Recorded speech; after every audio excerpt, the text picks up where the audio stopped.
Hello students, good morning to all. Today I will start our first chapter of biology from your science NCERT book. Bio first chapter is life processes. So today we introduced what is life processes, which activities are come in our life processes, which is essential for life processes. So if we talk about living things, living things have some characters.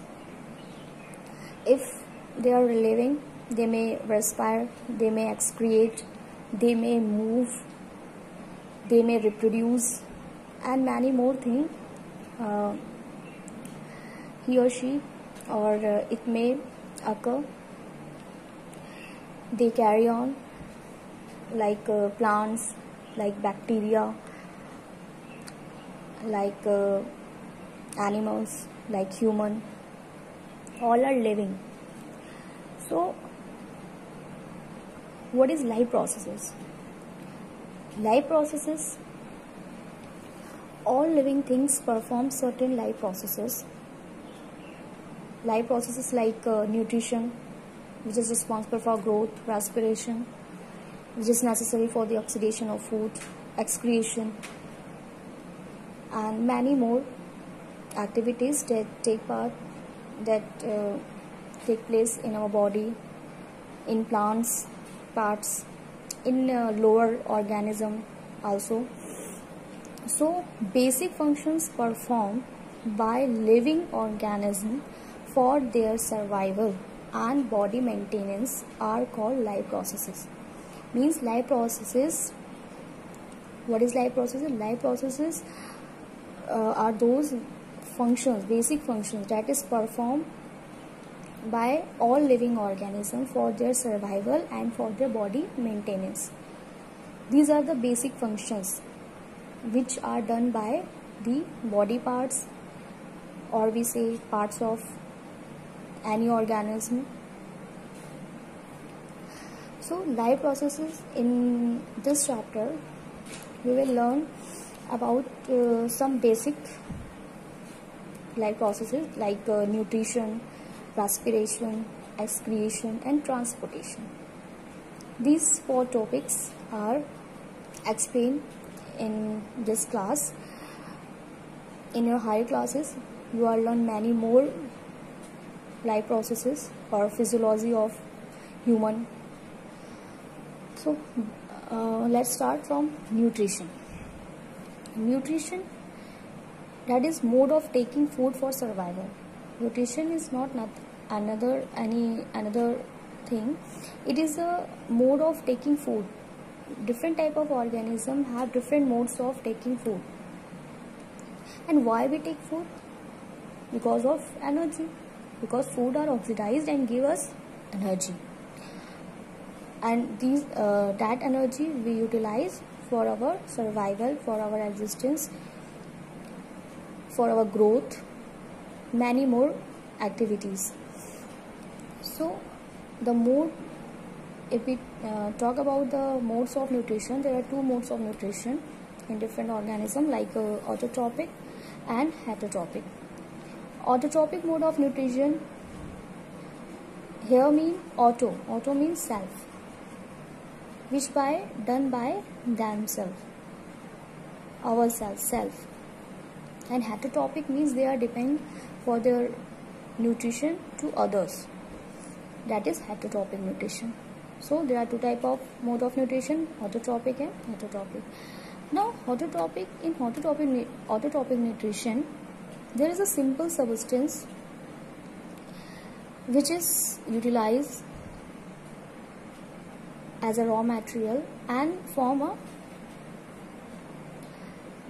food, like carbon dioxide and water are utilized. Example, plants and some bacteria. They are autotrophic in nature. They prepare their food by own. But in heterotrophic nutrition, there are complex substances. They use complex substances they take complex substances which are divided, which are break in our body, in their bodies, and for their oxidation, for their division, there are some biocatalysts which requires, and these biocatalysts are known as enzymes. These are the enzymes. So heterotrophic nutrition, heterotrophic organisms are directly or indirectly depend on these autotrophic.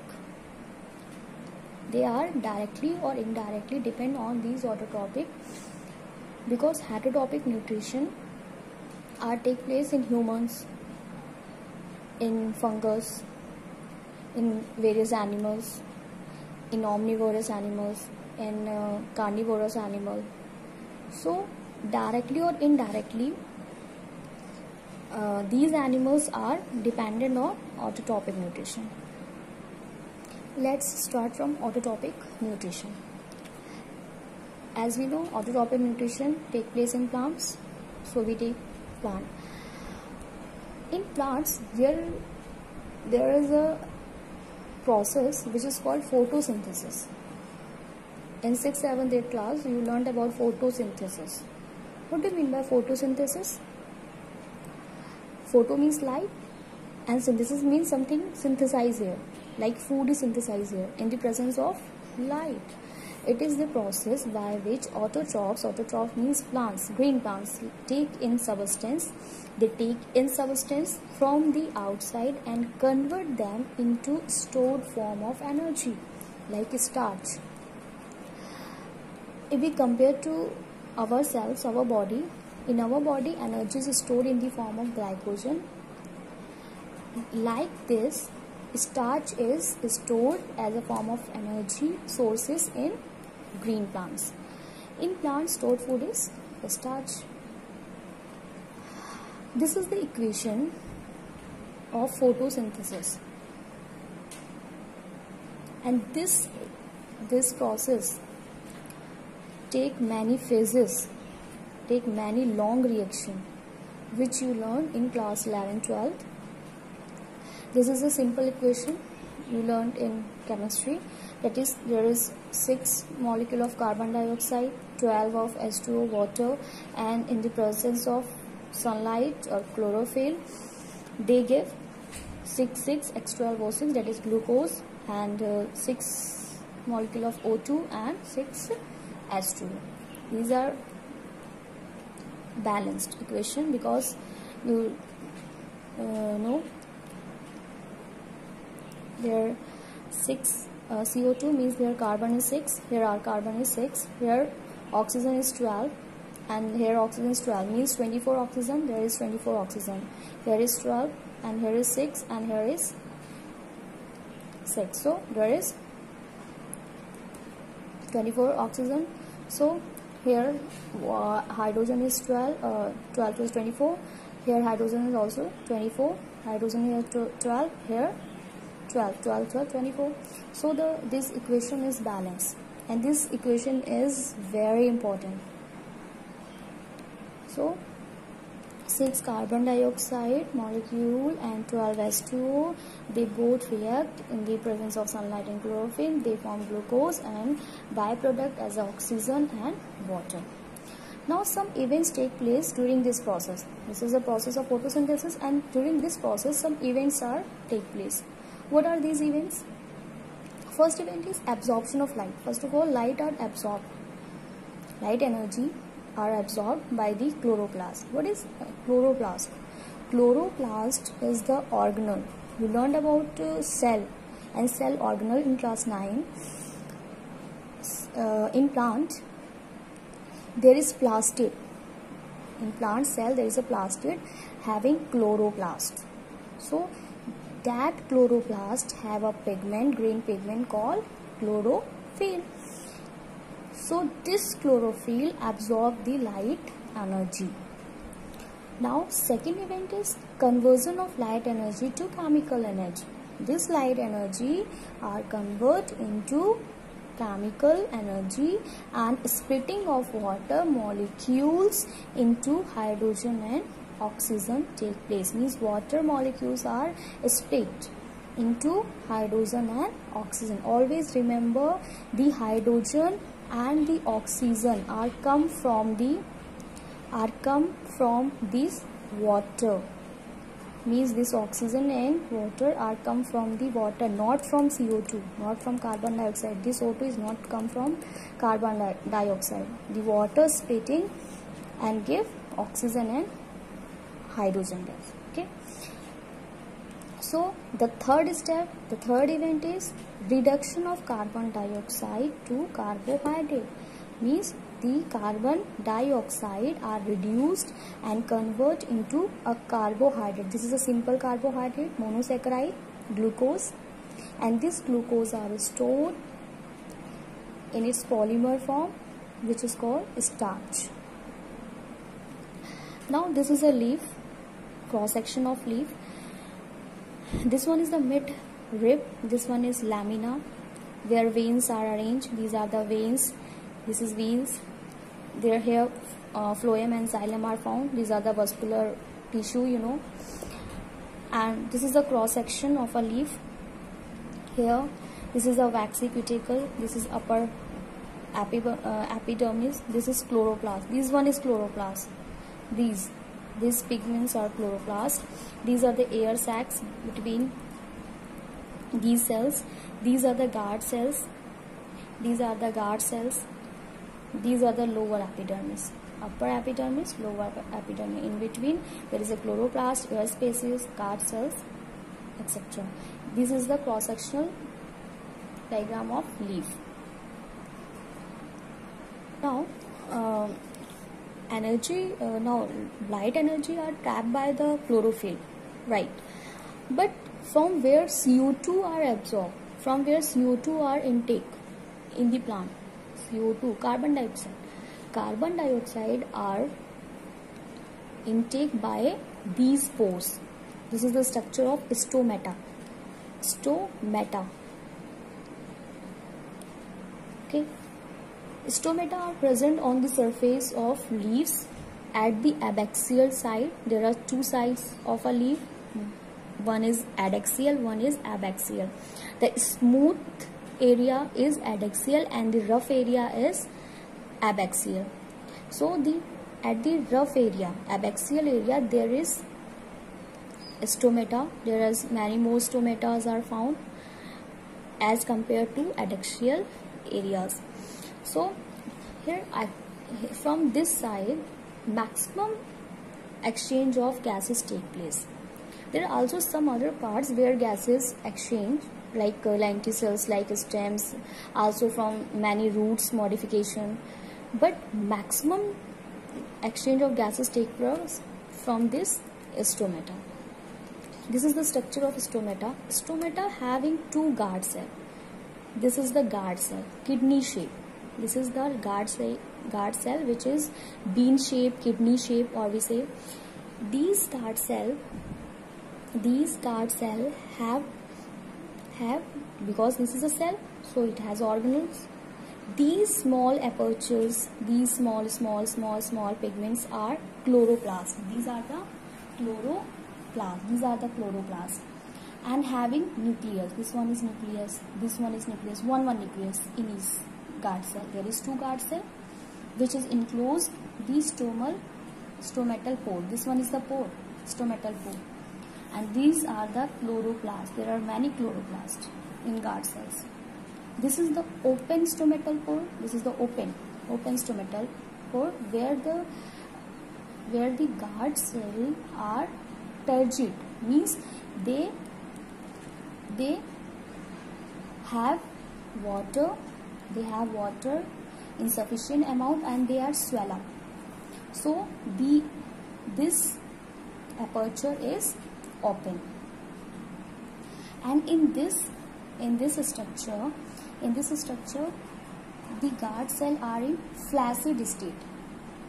Flaccid state means there are not sufficient amount of water, means there is a lack of water. So these are in flaccid sheet.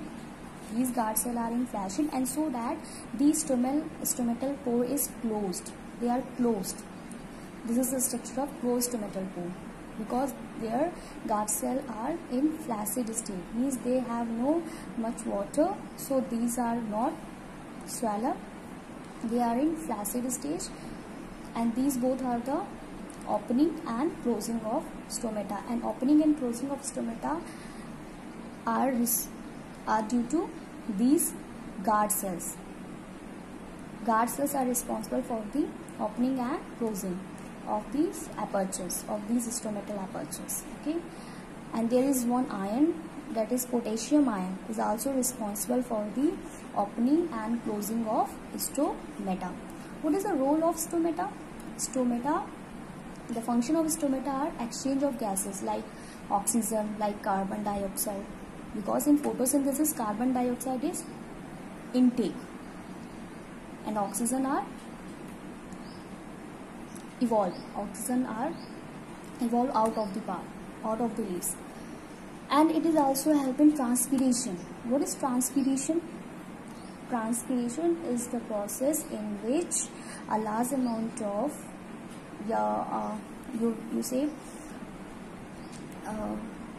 water in the form of water vapor are lost from these aperture. This is known as transpiration. In desert plant, you have seen that CO2 is intake, carbon dioxide is intake at the night and prepare an intermediate and acted upon by the light energy at the day. Means CO2 is taken at the night, not in daytime. Okay, in desert plant, this is an exceptional case in desert plants. Okay, so this whole photosynthesis process is a long process which is completed at day and night both.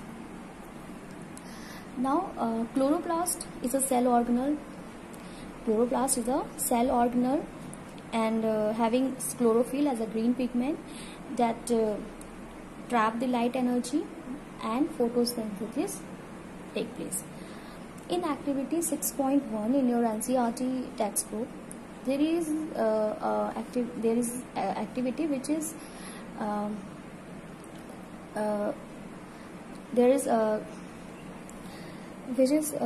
conclude that how chlorophyll is essential for photosynthesis, and in photosynthesis you know that starch are formed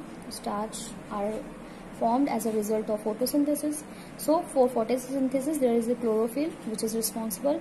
In this activity you see how this is necessary.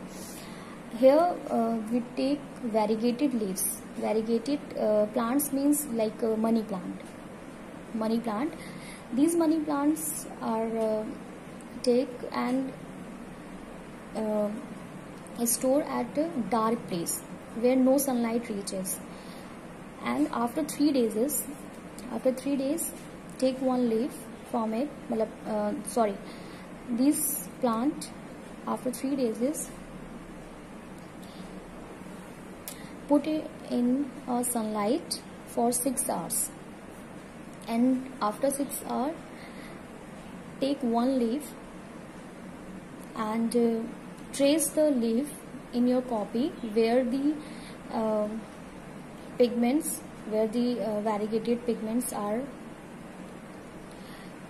occur in that leaf, and then that leaf are boiled with alcohol.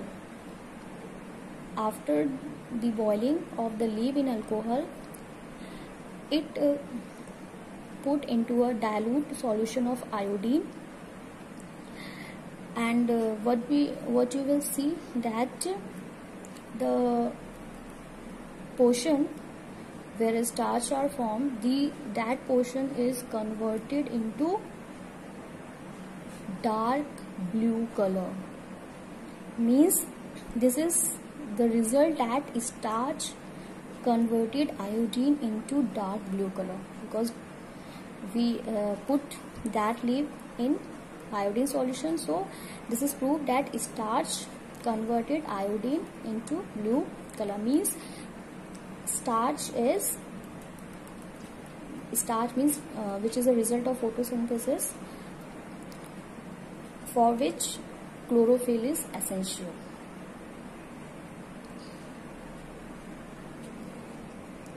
This is the graphical representation of photosynthesis, events of photosynthesis. There's sunlight.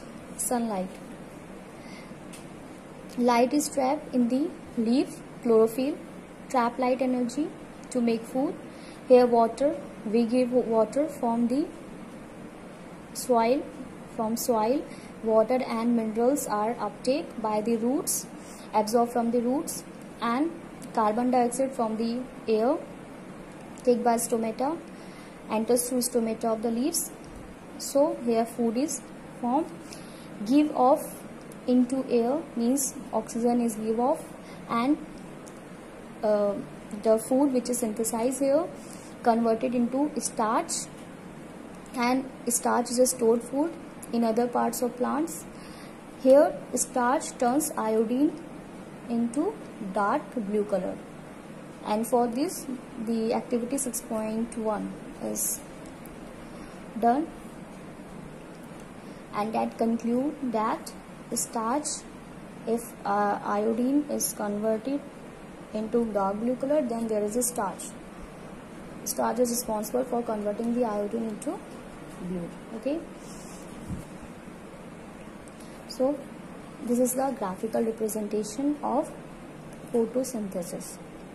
In next class we will learn about heterotrophic nutrition. Thank you.